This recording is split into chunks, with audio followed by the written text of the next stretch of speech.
Okay, welcome to this week's episode of Luv Subbin, and this week finds us in Huntsville, Alabama. And we are visiting the U.S. Space and Rocket Center. And this is one of the things, ever since we went to that rest stop on I think it was 65 South, and saw the Saturn V, I'm like, holy crap, I bet there's some cool space stuff here. So we're gonna check out some ISS, we're gonna check out some space stuff, and I might even do a simulator or two. Yeah, that might be interesting. They got FA-18 simulators. And they have an ISS exhibit here. Yes. And they also have some stuff on the Artemis project as well. So stay tuned for a little bit of spacey Luv Subbin. And we're also, don't forget, staying in space camp. We'll go through our campground. We're staying actually on the grounds of the U.S. Space and Rocket Center at a place called Tranquility Base, coolest thing ever. Right. And I think it just so happened that there's a Biergarten tonight under a Saturn V rocket. Absolutely. All right, let's go ahead and do this episode of Luv Subbin. You know, normally when Cindy and I are towing, we are uber focused on directions and signs and not making wrong turns, all this other stuff, but we completely missed this sign because we're freaking out that there's a Saturn V over there. I'm like, Saturn V, rocket, rocket. And we missed this, drove right by it, and had to go into the Space Center to turn around. Look at that. Drone test facility, RV park, aviation challenge, rocket launch comp. This is like the greatest sign I've ever seen. So let's go ahead and take a look at our campsite here. We are again at the U.S. Space and Rocket Center on-site RV park. And it's about probably, what'd you say, a half mile or less? Probably about a half mile. You could actually walk if you wanted to. Yeah, and so there's actually a way that you can do that because the kids walk back and forth from the space camp to launch their rockets, right? Mm-hmm. And I would qualify this, it's a full hookup site. I think it's $42 and 13 cents or something per night for people who aren't members of this Space and Rocket Center. I would describe this as probably bare bones. I mean, it's good. It's not a resort by any means, and you can tell it's bare bones by the campground documentation that they give you when you arrive consists of this. Yeah. Site 11. You're on site 11. So, as I said, relatively level. We only had to have a half-inch block. Though they did say that they got a few complaints about how. Yeah, and I think some of the if you look at some of the pull-throughs, some of the pull-throughs do have a slope to them. And you know, when I read the reviews on Campendium, you know, they say that the roads have potholes. Yeah, a little bit, not too bad. They say that the services are pretty basic, and they are. It's 30 amp, 15 amp. And it's got this goofy water connection that I haven't seen since Georgia. Yes, but at least this one's in better shape. Yeah, this one's not leaking and filling with water. If you want to check out that video, you can check that out here. But that was kind of crazy and gross. But this one seems to be better. And I've learned from my mistake in that my water pressure reducer is right at the bottom so that I don't destroy this hose, which I did in Georgia. How much was the water pressure? Could you tell? I can't tell what the pressure is. I just have the pressure gauge there just to make sure everything's working. But we're not boosting, and you can take a look over at the... Well, we've been quite chilly here. Yeah, I don't know about this Alabama in end of October. But you can see what the pad looks like. You know, like I say, it's basic. It's not in the best of repair, but you know, it's workable. So as part of Space Camp, the campers come out to the campground to launch rockets. You can see that right here. And yeah, they all end up in the tree, it looks like. Not all of them, a lot of them were landing. But this certainly looks like the trees around my house growing up. And I believe my brother can attest to that. So do we find ourselves here, see? So in space, you don't have to worry about having a black water tank. You have a urine recycler. Your urine goes to a place where it gets recycled into their water system, and the black waste, the hard matter, goes to a canister that's sent back to Earth and gets burned up in re-entry. Ugh. You don't need a compost toilet, you don't need a black water tank, you're good to go. There it is, the ISS toilet. So it's really interesting, you know, of course there's no way to fill up your fresh water tank. So the water recovery system is not just the urine, but also any sweat, any exhalation, all of that moisture is captured. And you can see here, there's pure urine, raw urine simulate, so that's just simulated urine. And then they treat it, make it into a brine, and then all of that water is what's used in the International Space Station. How cool is that? So they reclaim about 90% of all the water that they use. Yep, that's So pretty cool. That's pretty efficient. Okay, I'm still doing the RV geeking out kind of thing, and here they have their solar demonstration in the U.S. Rocket Center, and you can see here how they're demonstrating. They only get sun when they're on the sun side of the Earth. Obviously, if they're behind the Earth, they can't get sun. Just like if your RV is covered in trees or a cloudy day, you're not going to get the sun. And so you can play around with all this different stuff, just like we do when we're boondocking, which we'll be doing starting tomorrow, as far as turning things off, not running certain things, making sure you're getting the right solar. All that stuff that we do in the RVs, these guys do in the space station as well. And it's a little bit more important to have your power when you have to use it for your oxygen. Yeah, I mean, they're using it for oxygen generation, etc. Whereby, and they really can't do anything if they run out of power. We can just plug in or go home. They can't. Pretend like you're an astronaut. Don't do that.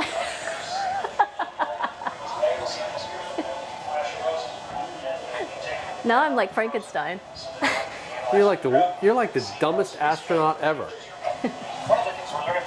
Well, we Velcro stuff to the wall using our mouse fur in our trailer, but in lieu of that, they have little Velcro squares, and they've wrapped things in Velcro, so I think that's very clever. So we're in a mock-up of the International Space Station, and they have a food display that represents all the different countries that actually stay on this International Space Station. Right, they say that this is the only display in the world that has food samples from the Russian cosmonauts, the European Space Agency, the Japanese Space Agency, and of course NASA. And they would be really, really bummed if they lost their scissors, because I think that's an important tool to open all these open up all things. those bags. Yep.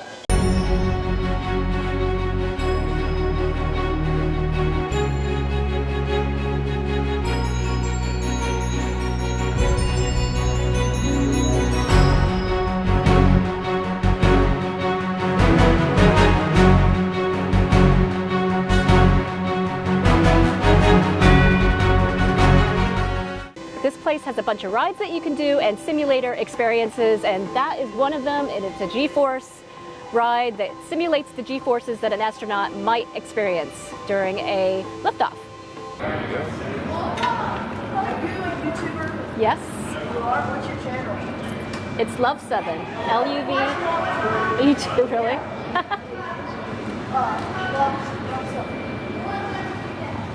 Okay. Ready? Try moving a little forward just to see. I feel like you're not going to slip out. I'm not going to slip out of this. L-U-V-S-U-B-B-I-N. Okay, so you can leave your or your hands right here, or if you like, if it feels more comfortable, you can leave them here. Okay. So Rich is getting instructions on how to ride this. Okay. Keep your eyes open. Try to keep the back of your head up against that headrest back there, and you should be fine. But if at any point you want the ride to stop, it feels like it's too much, say stop, stop, stop. Say it 3 times, and try to say it as loud as you can, because it's hard to hear. Okay. The machine's going. And yeah, it should be good. Okay. There he goes.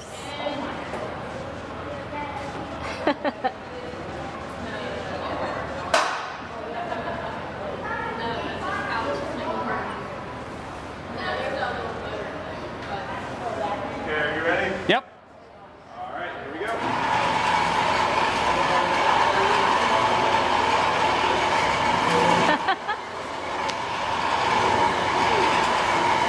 I will not be doing this.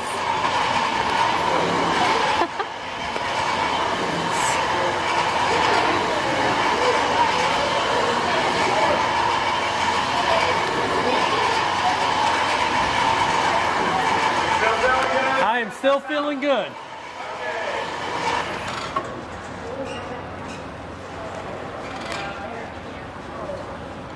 And I think he's still alive.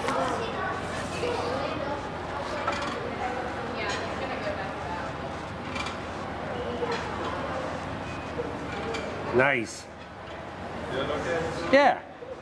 Awesome. Thank you very much. Yeah, no problem. So as mentioned, this is simulating an out-of-control tumble spin, and only one astronaut actually experienced this, and that was Neil Armstrong. And he was able to recover and land his capsule. So this is his F-18 simulator, and he's doing this immediately after the multi-axis experience. So we'll see how he does. You can tell he's really concentrating. I think he's going sideways right now.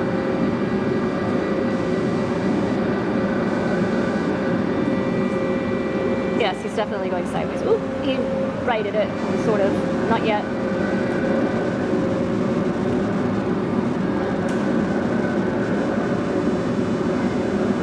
Okay, so I had signed up for the 2 extra experiences, the multi-axis trainer, the spinny thing, and the flight simulator with the F-18. And I mean, they were both a lot of fun. The axis simulator was just kind of like a disorienting, like spinny thing. It was Did you pretty get cool. sick, or was it uncomfortable? No, it wasn't really. But of course, the F-18 was simply awesome. I mean, flying that thing, moving the throttles. I was able to perform some Immelmans, a few split S's, and I at least got 1 kill, which you said a lot of people don't often get. So Oh, that's awesome. I was able to get at least 1. Awesome. And these each cost $12 for non-members. Ah, yeah, $12. Yep. So one of the nice things about staying so close to the U.S. Space and Rocket Center, and right on property actually, is that we were able to come back for lunch. Yeah, the hamburgers were like $9-10, and it was just like, It was common, it was like just common cafeteria food almost. Right. And so nothing special, and so we were able to come back for lunch and get sandwiches. I bet Cindy's sourdough sandwich will be pretty good. Exactly. So this is the command module to Apollo 16. It was called Casper. I mean, this is the original. This thing orbited the moon. I mean, this is just. It orbited the moon, or did it? It didn't land on the moon. No, what landed on the moon was the LEM that you see back that way. Okay. And that's obviously not an actual example. But this is the actual example. Think that people were in here, top of a Saturn rocket like this. I'm looking at the inside of the isolation Mobile quarantine unit, I think. mobile quarantine unit. That was an Airstream. And they have a game that they look like that's put together as a prop, and they have all these lunar terms spelled out. Lunar Scrabble. This thing must be 100 amps. 4 air conditioners. Whoa! So we're inside the quarantine unit, and you can see they had a little comfortable space to sit in. And they had a kitchen that consisted of a microwave and a little refrigerator, maybe a cooktop, a sink, and 4 to 5 bunks in there. Maybe 6. And then they had the bathroom at the end. So this is the grave of the monkey that made it into space, and she lived to a ripe old age. And it's so very interesting. People are leaving memorials of bananas. I think that's quite appropriate.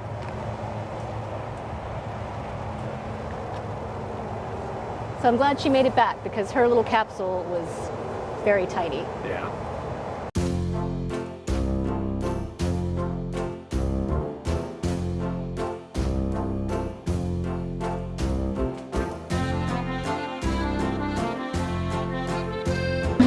Okay, so we're at the Biergarten at the U.S. Space and Rocket Center. Yeah, the last time we were at a Biergarten was in Cincinnati at the Oktoberfest. But this is a Biergarten underneath A Saturn rocket. a Saturn V rocket. How cool is that? You can see a LEM back there. Yep. Get the mobile quarantine unit. Yep. We're going to be enjoying some good German food. I ended up with the bratwurst with the sauerkraut, the cucumber salad, and potatoes and red cabbage. Rote cabbage. Yep, and I ended up with the Jaeger schnitzel, the cucumber salad, red cabbage, and potatoes. So, I think this is going to be a German feast.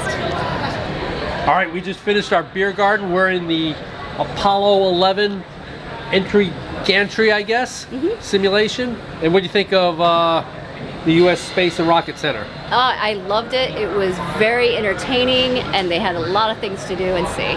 Yeah, I agree. I had a heck of a good time.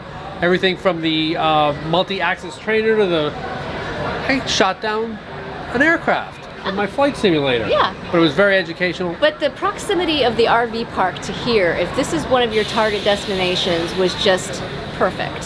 Hey, if you like this video, What? Oh, sorry.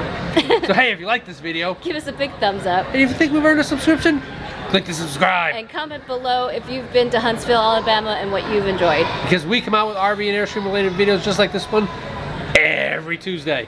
Thanks for watching.